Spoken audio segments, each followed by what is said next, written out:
He's always cheerful, like super cheerful. I'd never seen him miserable, not even when his wife left him. He hates cooking so much that I don't think he's ever used his oven.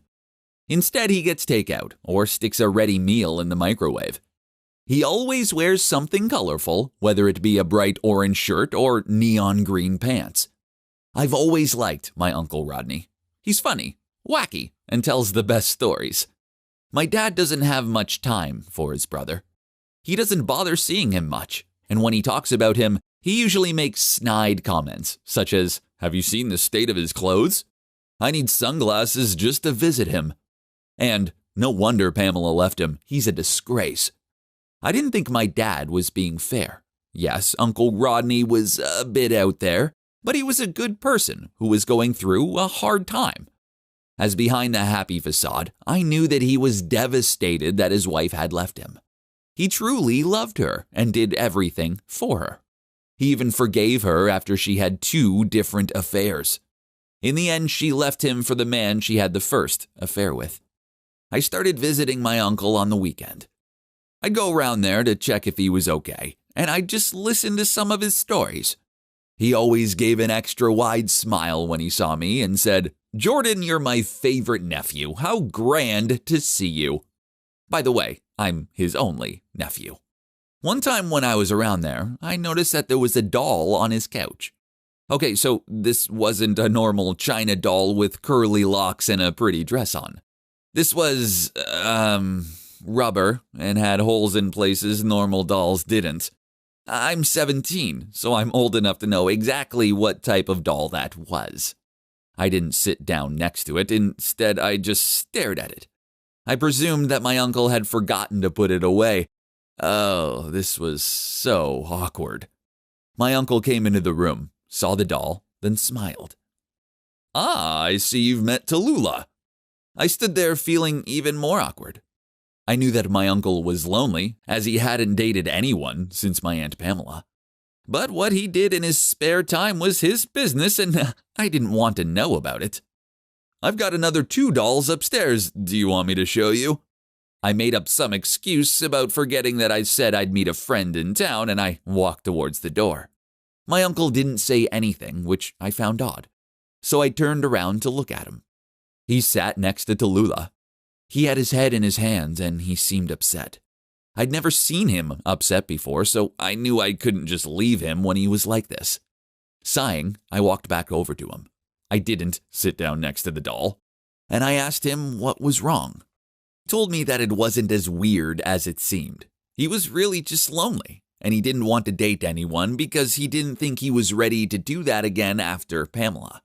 He said that he didn't have many friends, and that my dad barely spoke to him, and that I was the only member of his family who actually bothered with him. He knew that the dolls seemed weird, but he spoke to them, brushed their hair, and cuddled them when he was feeling extra lonely. I didn't even want to think about what he meant by extra lonely, but on reflection, I guess that's his business. Apparently, he left Tallulah out on purpose because he eventually wanted everyone to know about these dolls. As he didn't just have 2 more upstairs, he actually had 14, all different shapes and sizes and with their own name. So, as well as Tallulah, there was Bernadette, Cleopatra, Dolores, Veronica, Charisma, Camilla, Henrietta, Lulu, Xena, Marina, Jeannie, Leona, and Sapphire.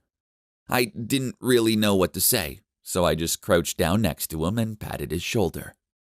My uncle was an eccentric man, but he was a good person. And if he wanted to collect these dolls so he didn't feel so lonely, then I suppose that was okay. My uncle left it until Christmas before he told the rest of the family about his sex doll collection. My dad only invited him over because my mom made him. Anyway, he turned up in a jumper with a Christmas tree with pom-pom baubles on it, and bright red trousers. Under his arm, he was carrying Bernadette. My mom just gasped, but didn't say anything about the doll, while my dad went ballistic, called him a pervert, and almost threw him out of the house. I told Uncle Rodney to tell him how he felt. Finally, my uncle broke down and said how lonely he'd been since his wife left him. He said that the dolls were comfort to him, My dad actually apologized for neglecting my brother and allowed him and Bernadette to stay for Christmas dinner. Things are still awkward between my uncle and the rest of my family, but my dad is making a little more of an effort to talk to him now. Now that everyone knows about my uncle's sex doll addiction, he seems a lot happier.